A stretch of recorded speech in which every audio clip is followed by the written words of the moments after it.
नमस्कार दोस्तों, JEE advance के इस वीडियो में मैं इलेक्ट्रोस्टैटिक्स के दो क्वेश्चन डिस्कस करने जा रहा हूं।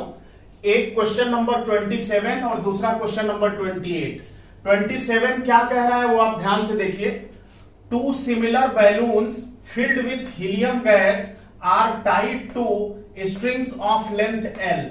ये दो हीलियम बैलून्स हैं जो कि इन स्ट्रिंग्स से सस्पेंड कनेक्टेड है। स्ट्रिंग की लेंथ एल है और कह रहा है कि a body of mass m is tied to another ends of the spring. ये बॉडी है जो इन स्ट्रिंग्स के अदर एंड पे टाइड है।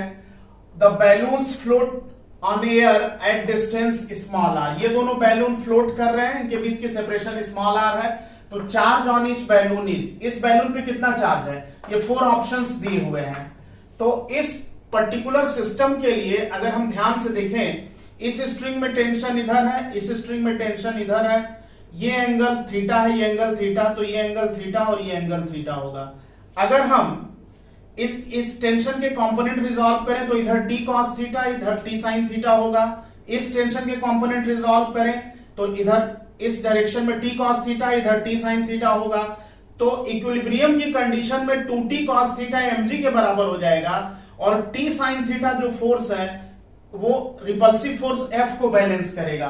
यानी कि 2t cos थीटा अगर mg के बराबर है और t sin थीटा F के बराबर है तो इसको second equation by first equation करने पे tan थीटा बाई 2 आ जाएगा।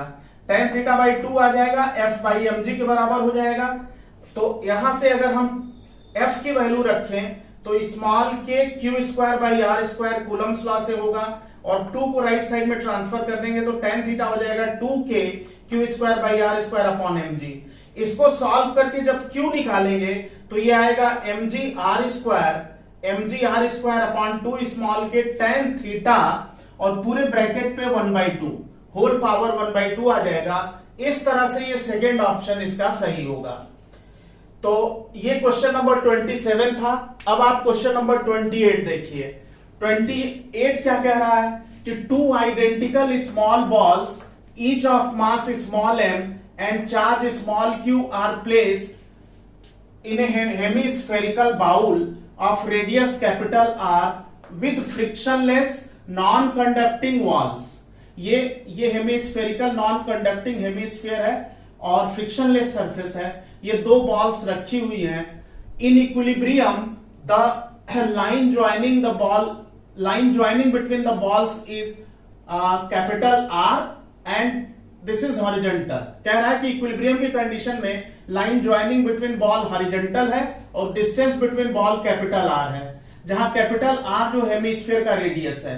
तो ये डिस्टेंस भी कैपिटल R है, ये रेडियस तो कैपिटल R है ही।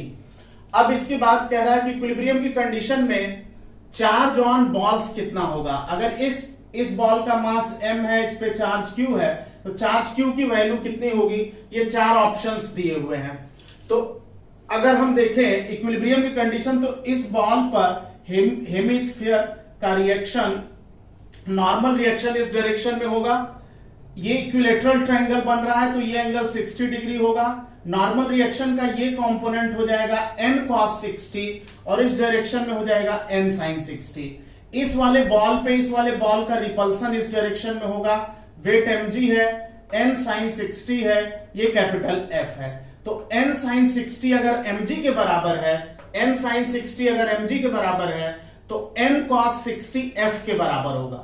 तो इस पर्टिकुलर केस में अगर हम tan 60 निकालें यानी फर्स्ट बाई सेकेंड करें तो ये हो जाएगा mg बाई F और tan 60 की वैल्यू √3 होती है mg divided by small K Q square by R square. इसको जब सॉल्व किया तो क्यू स्क्वायर की वैल्यू आ गई mg r square upon k √3। तो यहां से q की वैल्यू आ गई capital R under bracket mg by k √3 whole power 1/2। इस तरह से थर्ड आंसर इसका सही है, थर्ड ऑप्शन इस क्वेश्चन का सही है। एक बार आप देख लीजिए इसको।